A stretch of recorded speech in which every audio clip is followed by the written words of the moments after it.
What's up, y'all? You're now listening to the What Now podcast. I'm Dr. Spencer Dupre, owner of Empower Chiropractic. And I am Dr. Zach Thompson, owner of Within Chiropractic. The purpose of this podcast is to document and share the experiences of two young business owners as we open our own brick and mortar chiropractic practices. Join along as we discuss all of our wins, our losses, insights, and the many, many lessons we learned. As a disclaimer, none of this is ever intended to be medical, legal, or financial advice.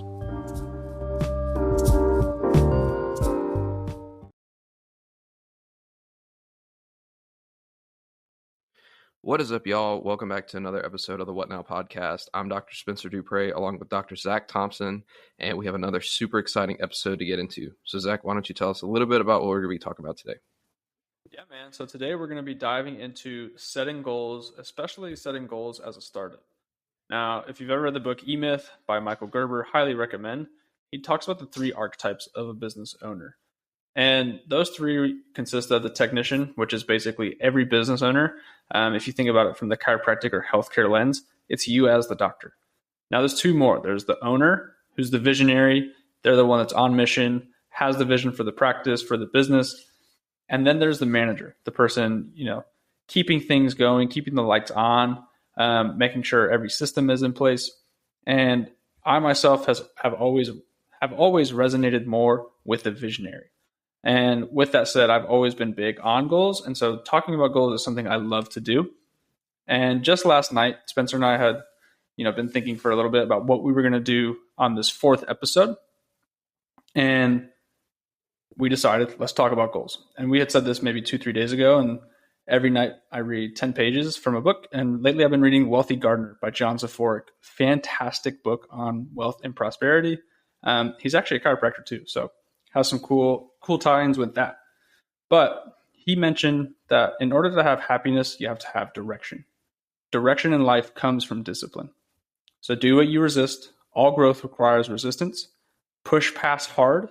Glory is found beyond comfort. Go for failure. Challenge your current capabilities. Suck it up. Pain is an ally that eliminates the weak.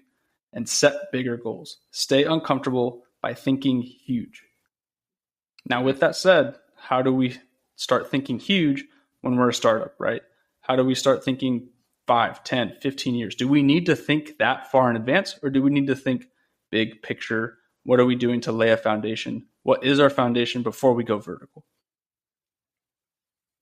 Yeah, I think that's a really good place to start. And it's a pretty daunting task for whenever you are a startup to set goals, say for 10, 20 years in the future. But I think it's important for kind of connecting back to that why that we talked about on the previous episode and the environment that we're building for our people. I think it's just really important to always keep that vision in mind, because it's why are you doing it? Why do you do the day-to-day thing? And you guys know that, I'm a one-track mind kind of guy. So listen to Hormozy again, and he's talking about how output is king. And I'm also been learning a lot from Dr. Tony Ebel, the pediatric experience, and he talks about how output is everything. And the common theme between those two is that you have to get your reps in before you can explode to this huge, insane number. But it's the amount of reps in that you need, it's the amount of reps that you put in that's going to determine where you go in the future, right? So the foundation that we build now of setting the goals for today, or creating content or whatever, the input that we have today yields the output later. And having huge goals and having big long-term goals is important so you can move diligently and move purposefully and not get burnt out in the day-to-day. Yeah, and I think that's a huge point of not getting burnt out. And some of us can get really burnt out on our goals. You set one goal, you hit it, and then you're like, oh, this is cool. And then you do that 10 times. And you're like, why do I keep doing this? And by that 10th time, you're like, I've gone as far as I can go, especially if we're not thinking huge. Once we've gone as far as we can go, we can get super burnt out. And so having that vision and mission in mind, like Spencer talked about and continues to reiterate, I think, and, I don't know because I'm 2 months into practice, but from everything you listen to in the self-development, professional development, business success, even the chiropractic, think about a care plan, right? You got to think big picture. It's not this one adjustment, boom, there goes away every symptom, every disease that person has experienced. So that is why we have to think huge. And when you can think of it from a chiropractic lens, you really start to see the little nuances in business that also transpire in chiropractic. And I think it's a big reason I have such a fascination with business currently is I like to view it from the neurological side of chiropractic, and that's a talk for another time. But yeah, so maybe Spencer, talk to us about some goals, some numbers, maybe some metrics that you're using and thinking about as you're moving into your first year of practice, 5 years down the road, 10 years, if you're thinking that far. Yeah. Some goals that I have. One of them, I don't think all of them necessarily are quantifiable, where you can put like an exact hard number to it. Right. Obviously, I have like some metrics, right? My goal is to, one like quantifiable number is to grow is in my first year, go to 100 practice members, and then doing some reevaluation on some goal setting training that we did this weekend. Really, that's way too small, right? So we can shoot bigger. So I think I'm going to adjust to like 250. I think that's one of my hard quantifiable goals in terms of numbers. But one of my biggest goals in my first year is to create a cohesive experience for myself and the practice members. And then another goal of mine is at the year mark to be able to hire an office manager to where work the practice up to that size where I'll need assistance on the front end, the front office work. And building the systems around that to where it's a positive environment for all three parties, both myself as the owner and then as someone in the front office and the member who's receiving care, creating a cohesive experience that is enjoyable for all of us. And I really like that one point that you had mentioned, direction in life comes from discipline. And Dr. Denisa Weber, who is a really big influence in my life at this point in time, in her conversation lab, she talks about how she has these flow charts for conversations. And we all think like, or at least I thought coming up in chiropractic school, it's like, well, I'm just going to connect to the person by being relatable or something like that. But really having an organized flow chart of the things that you want to make sure that you hit in your conversations really is the thing that gives you so much freedom because you have the direction that you can go. And so you're able to really kind of be authentic and be genuine in those experiences because you know exactly where you're going. You're not worried about the end 100%. destination. Yeah. Yeah. And I think, we both have learned a ton from Ankur Tayal, and he breaks it down too, where it's not a script that, I don't want to speak for Spencer, but when speaking about systems and having that, direction to lead the conversation and the consultations, it's not a script, but there is a skeletal framework of things to go back to or, really make sure we're able to hit. And when that's going, and we're able to follow that flow chart, it opens up the doors for that conversation. And that really is a big thing. I do want to ask, kind of following that same point from Wealthy Gardener, is when you think of that goal of 250 patients or clients in that first year, what do you see being the biggest challenge of your capabilities, or something that will require you to push through to get to that social number? Media and marketing. If you guys know me at all, I really like to keep my private life, and I really don't like to be in front of the camera. Even though he's got a beautiful face. Yeah.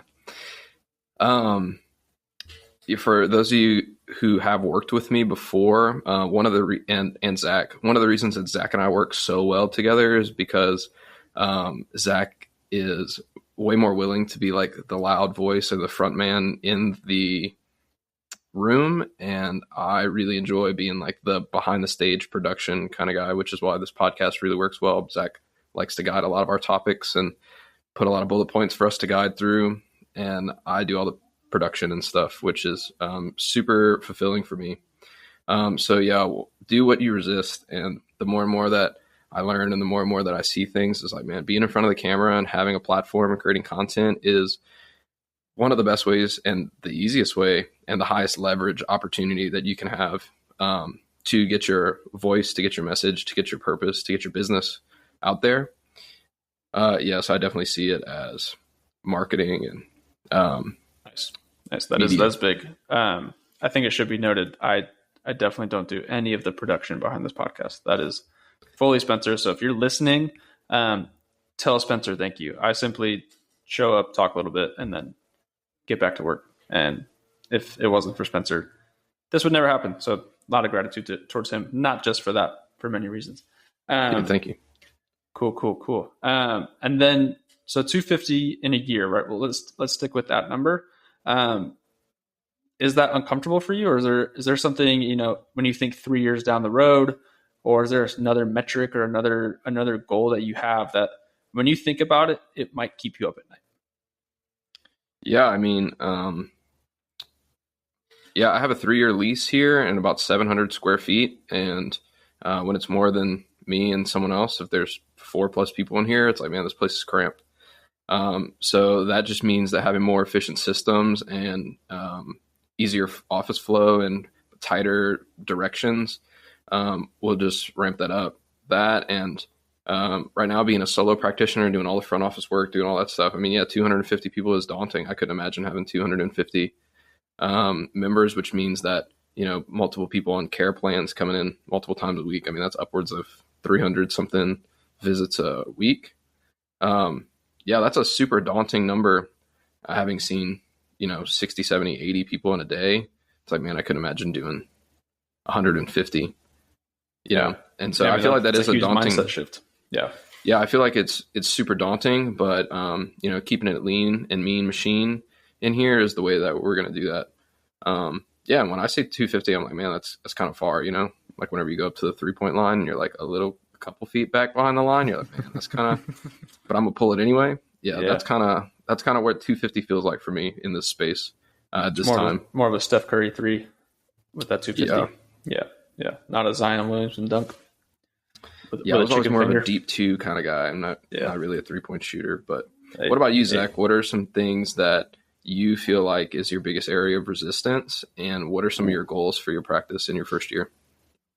Yeah, I mean, for me, the biggest, I think, like I mentioned earlier, being the visionary, I don't find a lot of fulfillment in doing the managerial tasks.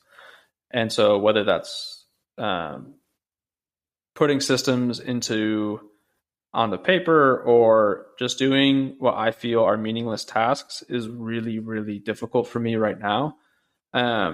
It's a big reason. It sounds so silly, but this is just a simple thing I've been doing to try to kind of set my mind right with doing meaningless tasks. Is I grew up powerlifting, always lifting heavy weights. And one thing I hated doing was cardio.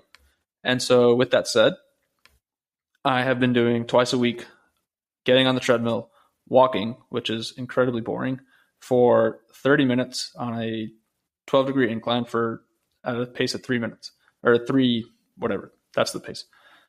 And a big reason I'm doing that is because I absolutely hate it. I look out to the gym and I see people lifting weights, and I'm like, man, I could be catching a pump right now. But when I get done, there's so much satisfaction from doing such a meaningless, to me, doing such a meaningless exercise routine that I know will help me when it comes down to, all right, file for a sales tax. Okay. Write down your day 1, day 2 systems. Okay. Vacuum the office floor so it looks good. Like those are all things I hate doing. But I'm learning that I have to love them because I'm learning to fall in love with the process. But with that said, there's a lot of resistance in that love. It's not a first sight type of love. If anything, it might be blind because I'm just trying to push through it. But that's literally so crazy how opposite we are, because for those of you guys who don't follow me and Zach on Instagram, we work out at the same gym, and I see Zach on the treadmill 2 days a week, and the treadmill is literally in front of the area that I work out in, and I every day coming out of the sauna in the gym, I'm like, man, I might just ride the bike for 45 minutes and just call it good. But I know that if I don't put a daunting task in front of me, then I'm already failing my day and I'm already taking an L. And that's the last place that I want to take an L, is for myself facing creating adversity for myself, right? There's real adversity out in the world, and the gym is a place where you can create adversity for yourself. And so when I'm like, man, I don't want to lift weights, it's like, all right, let me check in with my body and make sure that this is something congruent that I'm able to withstand today. And then like, let's go for it and push for it, And so, yeah, I mean, the other day you were walking on the treadmill and I'm out there doing, every 30-second cleans. Yeah. Yeah. I mean, I saw that and I was like, I want to be doing that so bad. And I mean, I am lifting weights 4 times a week. But when I wake up and it's a weights day, super easy to get my feet on the ground and get going, like make the bed, let's go to the gym, slug back some pre-workout. When it's a cardio day, it's like, dude, I can hit snooze, I can stay cuddled up. But I think getting back to your original question of what are some metric goals I have, I think for me, a goal I have within the first year is within a week be seeing 175 people. And so I don't know the math. If you break it down, that's 700 people a month. But being at where I am right now in that 30 to 50 range, it seems quite daunting, like Spencer talked about. I don't know. I think I could definitely do it by myself, but having an office manager, having a chiropractic advocate alongside me would make that so much smoother and more efficient, really not just for myself, but for those coming in. I utilize open bay adjusting. And so sometimes I can be working with 2 people and say Thursday, Friday rolls around and it's time to reschedule appointments.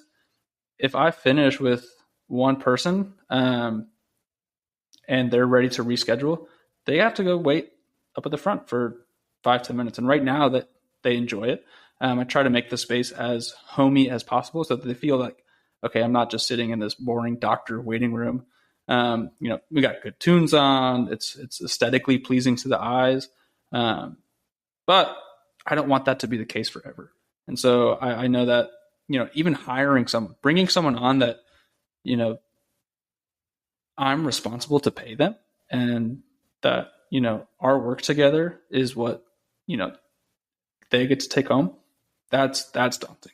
That's when I know things will be, I fall asleep pretty easily right now. I'm asleep by 9:30, 10 o'clock guy. That is one of my spiritual gifts. But I'm totally kidding. It's not one of the 12.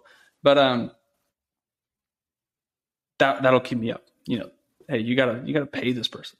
They deserve it. So you need to get your act together and you need to push a bit harder. So yeah, that's where I'm at there. And really too, I mean, another big goal I have is bringing another associate doc on. And that's really more in that 12 to 14 month range. Once I feel the practice is well established and it would be a comfortable environment for them. Yeah, I think something that you really alluded to in that, how you're talking about, wow, like that's really daunting to have to pay somebody else's, salary or income or whatever. I was having a conversation this morning, actually, and I think that that's one of my goals as well, obviously, to bring somebody on. And I think that's why stats are so important and goals are so important, because if we're not hitting these metrics, if we're not tracking our stats, how are we going to be able to confidently slide a contract in front of somebody and say like, hey, I can provide for you because look at these numbers, right? And if you don't set goals and you don't track your metrics, then you're never going to be able to create these opportunities for other people, because, I mean, statistics and numbers show you exactly, they don't lie, right? The numbers don't lie unless you put them wrong and you can't do math like me. But I'm just kidding, I'm good at math. But if you can't look at your numbers and you can't say like, yes, we hit this goal, or this is my goal so I can be able to hire someone, the biggest honor for me and the biggest responsibility and like the thing that I would want the most would be to help provide for someone's family and give someone else's family a good life. And that comes from setting goals and having numbers. Yeah. So yeah. I think that's a really good point. And it's something that wakes me up. Yeah. And I think, when we were hanging out this weekend, we alluded to it. I think one thing I don't know if I necessarily struggle with it, but I just wasn't aware is how young I am and Spencer is. And a lot of my peers in regards to business life, like a lot of the people we listen to, Andy Frisella, I mean, Hormozy is one of the few that's like not 45 years old plus. These dudes have been putting in the work for a long, long, long time, right? And so it's kind of funny to sit back and like think about 10 years from now. Like I'll be 36, probably have, if God's willing, a kid, maybe 2 kids, and like 10 years from now to think like I haven't done anything. The longest thing I've done is 4 years of undergrad. Chiropractic school is way harder, but it's only 3.5 years of school. So I haven't done anything for 5 years, and here I am in this 5-year lease at my current office space, and like thinking of the day I opened, and 5 years from now, and I'd be a fool to put a cap on where it could go, but I definitely want to have goals because those are giving me the direction and where I see the practice going. And I totally agree with you. Spence, tracking was something I was like, do you really need to track? Like you hear people mention KPIs. Like what even is that? Maybe we can get into that in a later episode, but why do you need to track? Like show up, serve the people, get the heck out. I mean, as a business owner, you just can't do that. Yeah, I mean, tracking is super important. That's why we use objective measures. Both of us utilize CLA scans, and the CLA scans is a way to track our objective progress to our goal, right? Someone comes in having X, Y, and Z issues, and our goal is to get them at, functioning, feeling, reconnecting the brain and the body, establishing proper communication in the neurospinal system, and like that's the end goal, right? And the way that we measure that is with our scans, and in regards to like putting in the work, do you remember like when we were in you were in try 2 and I was in try 1, and how like we see all these people who we like looked up to in like try 10 and all of these things who have been in it for like way longer than us, right? And how like far ahead of the game that they seem. And then like when you get there, you're kind of like, man, like I feel like I'm way like super ahead, from where they were. And so like if you're a chiropractic student or like you're just starting out, it's super daunting, but like we were talking about, falling in love with the process and showing up every day, but setting a goal to where that process has meaning is important, and it'll keep you going throughout that. And then, starting a business is the exact same thing. We were talking about this weekend. It's like, dude, we graduated and like, you think you know how to do all this stuff. And then like you sit across from that first person that is, in your place for care, and you're like, dude, I have no idea what I'm doing. At least to some extent, right? It feels super foreign. To some extent, right? Like now all of a sudden it's no longer, under your CBI doc's name. It's no longer someone coming to the Parker clinic. No, they're going to Spencer's clinic, right?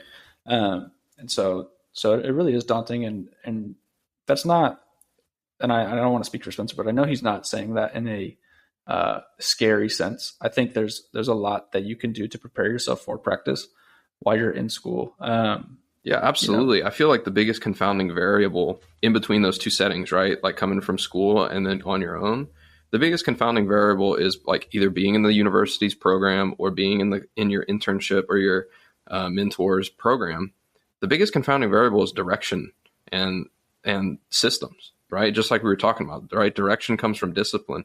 And when you don't have the discipline of a systems built around you, yeah, of course you're going to have no direction in where to go, right? And so that's where creating the systems for the goals that you have set forth is super important, and that's what tailors your experience. Yeah, exactly. And I think, especially in school, it was really easy to, like, a goal was to be as good of an adjuster as John Caruso or Chris Cole or Travis Stewart, right? Like that's what we saw, and we're like, let's do that. Like, I want to be that good. But I think that's a really valid thing to do with any goal, is to find someone that you look up to. And when you think of their success, or the way they're practicing or the way they're living life, it's inspiring to you. And also when you think about what it takes, or when you get to sit down and talk to them about, how did you get here? And you get a little queasy because you're like, holy I don't know if I can do all that. I don't know if I have what it takes. Then that's probably a good person to talk to and, inquire, hey, would you mind mentoring me? Would you mind helping me out? Your quite a few steps ahead of me on what I feel is the right direction. Can you help me out? And, it's something I tell a lot of students is when you are asking a mentor to mentor you, they have two responses, right? And if you're a single fella, listen up, because this happens in your dating life too. When you ask a girl out for a date or you ask a mentor to mentor you, they either say yes or they say no. And guess what? You typically can just move right on. There's no need to have self-pity. There's no need to, have a huge amount of attachment to it. Spencer and I have both been blessed to have quite a few mentors, and hope to have them on the show one day. But there's been plenty of people where it was like, no, dude, I don't have the time for you. Totally get it, right? Like, totally fine. I didn't, go cry at home in my bed for, 5-6 days. No, I was like, okay, I get it. And found someone who I also looked up to and asked them to mentor them. And I would, Chris Cole or John Caruso, if you're watching, you're probably like, yeah, that kid followed me around campus like he was my shadow. And that was something I wanted to do. If they were at a club, I wanted to be there. If they were at a seminar, I wanted to be there. Why? Because that was my goal, was to not be like them, but there was something about them that I was like, there's something to it. And super grateful for those two. Yeah, dude, having those goals of being like X, Y, and Z. Yes, of course, you can obviously be like we all want to be like someone, right? My ultimate goal is to emulate the type of healing and compassion that Jesus Christ did on this world. But as a chiropractor, Boom. I mean, yeah, that's the truth right there. Praise Jesus. But if as a smacking the gospel on you right there. As a chiropractor, who do I see that I want to be exactly like? Honestly, and I didn't really realize until now, but Dr. Tony Ebel really is like everything that I want to emulate in practice. Obviously, I don't have to be a carbon copy of Tony, but that man is fired up for Christ. He's fired up for chiropractic. He loves kids, and he has a great time doing what he's doing. He has financial freedom, and so being in his coaching startup program has been one of the most insightful things, but also two, has given me the most security and the most peace to walk into this place every single day knowing that I'm following the right steps by someone who has done it and is doing it. That's super inspiring. And then now that I have these systems, I have all of his, really what it is I get all of his, and you get all of your mentors, failures, mistakes, and wins in a super compressed amount of time, so you can fall forward even faster than them. You can learn from all of their mistakes, skip them all, and then you can basically catch up to them in a quarter of the time. So that's why I tell Dr. Tony, hey man, see you at the top, because it's only a matter of time. I'll be there. That's next. Yep. And I mean, we mentioned Hormozy a lot, but he reiterates the point over and over again. Like, you should pass your mentors. And if there's, scuttle in that, then they might not be the right mentors for you. Because that's, when a student comes in that's wanting to learn, or, Spencer and I were both a part of the Delta Sigma Chi fraternity. And that was what I felt towards the end of my time as a student, was, to mentor those guys. And, whether I did a good job or not, isn't for me to say, but that was a big goal, was to make myself as open for them so that they can not only see where I'm at, but see beyond where I'm at and how to get themselves there faster.